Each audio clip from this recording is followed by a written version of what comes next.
Cordial saludo, mi nombre es Ángel Lucía Pacheco Mora, estudiante en el programa de Contaduría Pública de la Universidad UNAD Abierta a Distancia, realizando el desarrollo de la fase 2 del curso de guitarra, en donde nos solicitan realizar una línea de tiempo de la evolución de la guitarra en base a nuestra línea de tiempo realizada. Empezamos. En el periodo neolítico se usaban los arcos para cacerías, por lo que se cree que ellos sabían de las cuerdas dispuestas en diferentes tensiones. Se podría producir distintos sonidos de estas mismas. Eso fue en el año 9000 a 5000 a.C. aproximadamente. Después, en la época de Sumeria, en los 2400 a.C., los sumerios inventaron el arpa. Liras de Ur también crearon el laúd, que este se parecía mucho a la guitarra de la actualidad, pero estos eran de gran tamaño y estaban ornamentizadas con cabezas de animales, nácar y de oro.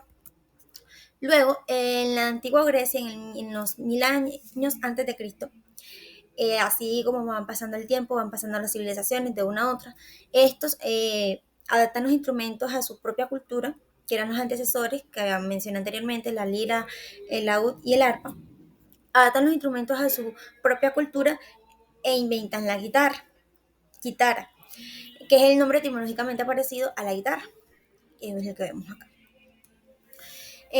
Luego, el Imperio Romano, los romanos avanzan sobre Grecia en la batalla de Corinto, conquistaron Grecia y la plagiaron en toda su cultura.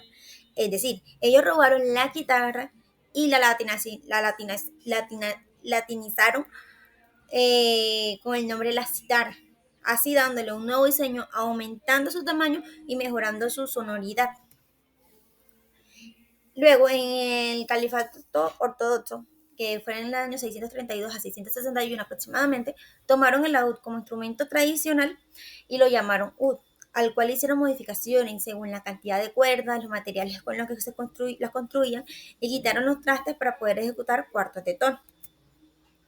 En el periodo de califato de Omeyas, que es del 661 al año 750 en el siglo VIII, los musulmanes avanzaron sobre la península ibérica, introduciendo así su versión de ud, que curiosamente se cruzó con la cítara que estaba en el territorio de la época de los romanos. Desde luego, en la Edad Media, en la península ibérica, aparecen los juglares, trovadores, que estos interpretaban diferentes instrumentos. Entre ellos, los primeros estaban los primeros ejemplares de la guitarra morisca, que era muy parecida al laúd árabe, y la guitarra latina, descendiente de la guitarra. Básicamente era la misma, pero con distintos diseños, y se empezó a tocar con el pelcro, es decir, la púa. A finales de la Edad Media aparece la vihuela, su equivalente italiano a la viola de mano, diferenciadas por su diseño del cuerpo, aunque parecidas con la guitarra clásica actual. Posee clavijas de madera igual que sus antecedentes, confundiéndola con la morisca. En Europa, para los siglos VII y VIII, finalizan las confusiones con la aparición de la guitarra española.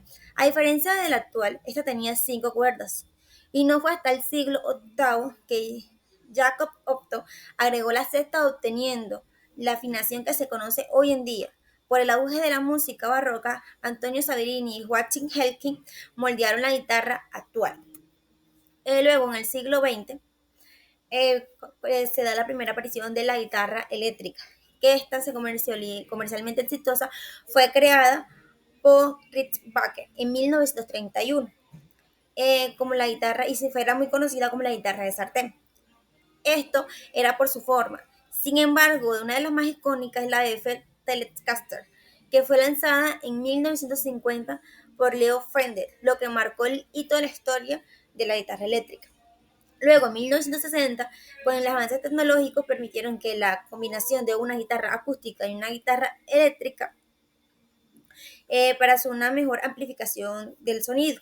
La empresa Ovation, fundada por Charles Carmen, es reconocida por haber dado por ser una de las pioneras de la creación de la guitarra electroacústica en esta misma época. Listo, muchísimas gracias.